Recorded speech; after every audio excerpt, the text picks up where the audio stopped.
Okay, all right. Well, thanks for joining us today for the Mad City Money training. And we're just going to go over what the volunteer obligations are and kind of how the day will go, how the workshop's going to go. The whole premise behind the reality fair is that the students, when they enter, will become young adults in their mid-20s. So they will have a career, they will have a salary, a spouse, and obligations. And we'll go over that in a minute. But they will have to make choices then based on their salary and occupation that they have. So we'll go ahead and go through the materials and talk a little bit about what the volunteers will do. These are the different stations that will be set up. We'll have tables set up around the perimeter of the room. So these are the 10 different stations. We'll have Really Realty, which is housing, Big Wheels, transportation. Fun Stuff is going to be some of their monthly activities that they are going to choose from. Home Stuff is the furnishings for their house. My Closet is, of course, their clothing for themselves and their spouse.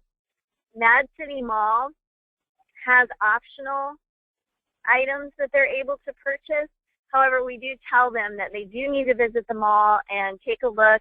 There are things there that in real life they have, such as TVs, cell phones, things like that. So we ask them to be as realistic as possible. Most of them have multiple TVs at home right now, so we expect that they'll at least purchase one TV at the mall. And then there are some other options there as well. Gotta Eat is the food station, and it also has an option for coffee if they like Starbucks or Dunkin' Donuts or anything like that. Kid Care, most of them will have a child as part of their obligations, so they will have to pay attention to the age of the child and go to Kid Care. That's where they're going to choose daycare for the child, as well as diapers and formula, clothing for the child, and toys. Life Happens is a kind of chance station. So at the chance station, we always let them know that no matter how well you plan, things do come up. So they have to go to the chance station at least twice. They can choose to go back again if they'd like. But it is set up like a Plinko board. They take a chip, put it in the board, and then they might get an addition to their budget. They might win the lottery or get money for a birthday or who knows what it is. Or they might get something bad. They might break their glasses, their pet might get sick and have to go to the vet, flat tire. So depending on what they get, they will then adjust their budget accordingly at that station. And then the credit union station, station 10, is going to be where they can go for advice throughout the game. It's also where they are going to put money in their savings account and pay their credit card bill. And then if they run out of money and go negative, they can also go there to see if they are able to get a loan. So the credit union station is the last one. And we'll go through the stations a little bit. And what the volunteers will do is the volunteers, if possible, ahead of time, can kind of say, oh, I'd rather be at this station or that station. If we have 2 at each station, that is ideal. But if at least 1 at each station. If they don't have a chance to hear this training or pick their station ahead of time, we'll just real quickly kind of organize everyone when we get there and send everyone to their stations. Then we'll be able to all go around and visit each station and make sure that they're comfortable with what they're going to be doing at their station. But as a volunteer, the main objective is to be a true-to-life salesperson and try to upsell them, try to get them to make choices that they really cannot afford at their station. So if you're at Big Wheels, for example, you're going to want to talk them into that luxury sports car when you know they should probably go with the older used car. So it's fun as a volunteer. You can dress your part. Whatever station you're on, feel free to wear something that goes with that station, or just wear whatever the school attire is, or business casual, just be comfortable. So as a volunteer, you will do that. at your station. The only one that's actually friendly is the credit union station, and that's because they are there to help give advice to the students. So any questions about the station so far?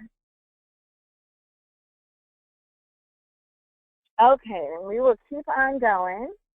This is the About Me sheet. Oh, yes, I can hear you now. Did you have a question?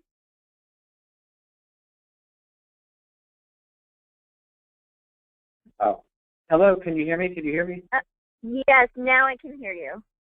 Okay, perfect. Okay. What if we are understaffed for that number of tables? What can happen in that case? We have some volunteers coming in from different credit unions, so we should have plenty of volunteers. And if not, then what we've done in the past is we can kind of rotate.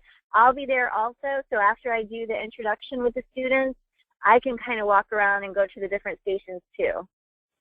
Okay, great. Thank you so much. I appreciate it. You're welcome.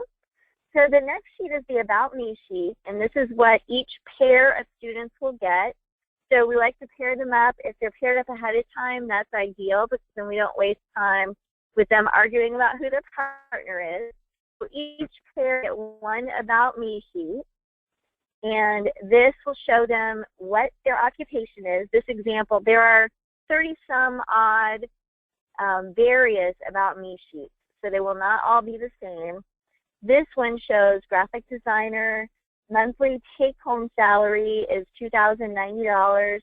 Spouse's occupation is a music teacher with monthly take-home salary of $1,425.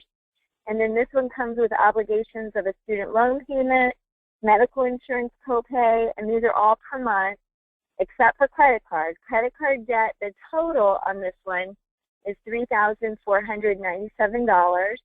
And we will go through in the introduction and show them how to calculate what their payment will be on that credit card. And then this one has a child. Little Emilio is 9 months old. So they have to take that into account when they're going around and making their choices. We tell them when we first get them in, we like to set them down in the middle of the room or somewhere if there's a seating area somewhere, but usually sitting on the floor in the middle is fine if you don't have any chairs in there. And we like to go through an introduction, what to expect, what a budget is, and then we have them fill out the income part together. So you'll see on their budget worksheet, and that is going to be next, but you'll see that they take their income and their spouse's income, add it together, subtract medical insurance, subtract their student loan payment if they have one, and that gives them their total take-home pay. So we will go through that with them together so that we make sure they're all ready to start. Fantastic. All right. They also get a budget worksheet, which is 2 papers, front and back, stapled together. And it looks kind of like this. I'll show you the entire thing in just a second. But on the top of the budget worksheet, you'll see in that red box on directions, it says your goal is to end up with no more than $100 in your checking account. And what that simply means is it's good if they have more, but again, we want them to be realistic. And if they have more than $100 in their transaction account or checking account, we want them to move it over to their savings, or they can pay extra on their credit card, because we also explain to them why it's better to pay more than just the minimum payment on your credit card. So we talk about interest a little bit. So I'm going to go ahead and pull up a budget worksheet, the whole thing, so you can kind of see how the boxes are. All right, this is the budget worksheet packet. And as you'll see, on the bottom of it, you'll see the 2 boxes, my income and my housing. My income is the one that we're going to go through with them together in the very beginning. So they'll fill that out. And then my housing, each one of the stations has their own box on this budget worksheet. So they will go through that when they go to a station. They'll find the corresponding box, and they'll go through and write down their choices. They do not have to go in any certain order to the stations. We always tell them if one station looks really, really busy, because everyone gets excited about buying a house and buying a car, so those tend to be very busy in the beginning. So we always tell them, if something looks real busy in the beginning, go to a different station and come back to that one. So this is just an example. It will tell them exactly what they have to choose. They have to write down their mortgage or rent payment, electricity, and the volunteer can kind of help them with this also. If there's a water or sewer payment, insurance payment, some of them are included on the choices, and then their phone plan with cable or internet. And also what I tell the volunteers on this particular sheet, they will see that there's a set price for phone, one for cable, one for internet. But if they want to ad-lib a little on their own and say, or you can buy the whole bundle for $125 a month, or whatever they want to say, there's no right or wrong thing. They can ad-lib and have a little creativity with each station. So then they'll write their total housing expense, and they're done. They move on to the next station. Now, if they make a choice and then end up going broke, they can go back to a station to try to change their choice. But just like in real life, when you try to sell something back, you may not get the full price for it. So especially on cars and things like that. So if they go to transportation, that volunteer can say, well, yeah, I'll take your trade-in back, and you can pick a used car, but you're not getting the full amount, you're getting this amount. So they can have fun with it that way too. On the budget worksheet, I'm just kind of going to go through all the squares here. My transportation, it shows them that they have to pick one for themselves and one for their spouse. They can pick a bus pass for one of them, but not for both. So they have that option, and they'll see that on their sheet as well. On meals, they have to select a food choice for each week at the grocery store. There's a low price food, medium, and high price. So they'll pick one for each of the 4 weeks and write those down. And it can be the same one. They can duplicate in this if they want. And then how many times they're eating out at the fast food restaurant per month, and how many times at fine dining. And there is a price that the volunteers will see and the students will see on the table. So they'll know exactly what to write down in there. Drinks on the go is the coffee option for themselves and for their spouse. So that's it for food. The entertainment is kind of the only other oddball station. That's because they have to pick 2 entertainment activities for each person age 2 or older. So in this case, it was Amelia was only 9 months old, so they would only have to pick 4 activity choices, 2 for each adult, since the child is under 2 years old. One of them for each person can be free. The other one has to cost money. So that they will see at the station. Furniture and decorations is the home stuff. Clothing, there's a box for that. My Children is where they will have the kid care. Wants and extras is the mall. Savings and contributions is at the credit union where they can put money into their savings account. My Debt is what we're going to do with them in the beginning as well. That's how they figure out their credit card payment. The minimum payment is 4% of their total balance, and then later they can elect to pay more than that, and we'll explain all of that to them. And then the I didn't plan for this is the chance station. So when they go to that, if they have unexpected expenses, it will go in that box. If they win money, then it will go under great and unexpected windfall. So any questions about the budget worksheet? Oh, looks great. Okay, great. Then we'll move right along.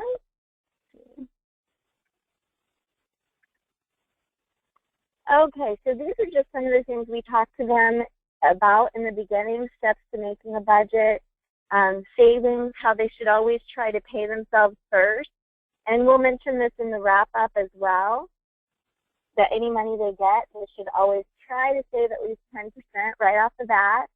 And then debt is where we will help them calculate that credit card payment. They will also have a register that looks kind of like this, and we will tell them in the beginning when they figure out that total monthly income that they have to spend, they're going to put that in the balance column. And then as they make their choices, they're going to write down the description, which would be housing, transportation, whatever they're at, and then what their payment is, and then calculate the new balance by subtracting that amount. So we will go over that with them in the very beginning as well. Some of the students end up skipping this step, and then they always regret it later because they have no idea how much money they've got left, and they tend to overspend that way. So that's one of the lessons that we talk about at the end also. So they will have these registers. This is just an example of one of the stations. I wanted you to kind of see how the choices are. These papers will be at the station, and we have boards that kind of go through all of the choices. This one is just an example. There's a large house, small house. These include utilities and insurance, and then there's an apartment and a mobile home. There are a couple other choices on the sheet too, but I just kind of wanted to give you an idea of what it would look like. So the person at this station would talk to them and could say, oh, you don't want the apartment, you have a child, they're going to play in the yard when they get older, or you want to make sure you're in a good school district for your child. They can really have fun with it and try to upsell them into that large house. Do you know where you can find a large house for that price? I'd like to find one. I would like to find one too. I have no idea. And these are some of the examples. Also, this is what the sheet will actually look like. So this is the Really Realty and the Gotta Eat, where they have the different choices. And if you'll notice up at the top of the sheets, under the titles, it tells the directions too for the students and for the volunteers, how many options they have to pick. So on Really Realty, it says select one housing choice and select the phone service. Gotta Eat, it tells them select one choice of food for each week, at least one dining out choice, and then one drink on the go option for yourself and your spouse. So the sheets are very easy to follow. All right, the life happens. I kind of went over already. This is the picture of the board. So they will put the chip in there and see what they end up on. We have cards labeled 1, 2, and 3. So depending on what number their chip lands in, they'll pick a card from that stack, and then it will tell them they either won money, and they'll tell them the reason, or they lost money, and it tells them the reason. All right, and then that's basically it. They will have about an hour to go through all the stations. And then we do the debriefing at the end. We kind of ask them, how did you feel going through it? What did you learn?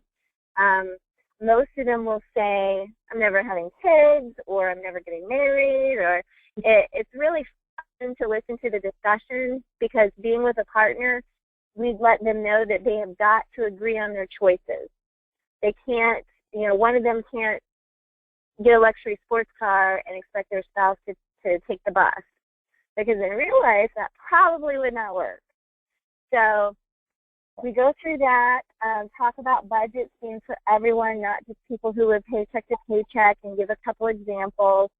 And then we just get them to tell us, what was the thing you liked most about it, or, what was something that you learned. So we kind of do the wrap-up, and then that's it.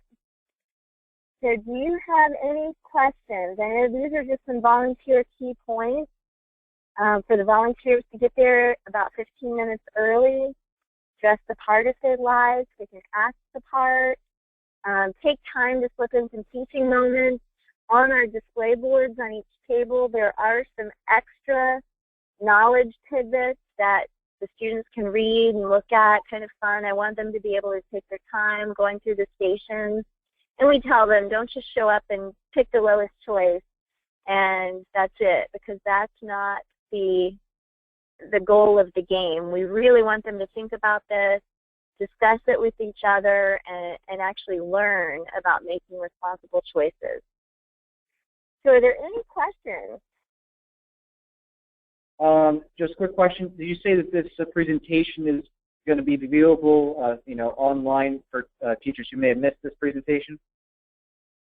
Yes, I have recorded it, so I will go ahead and send the recorded link to you. Great. As well as the other teacher, so you'd be able to send it out.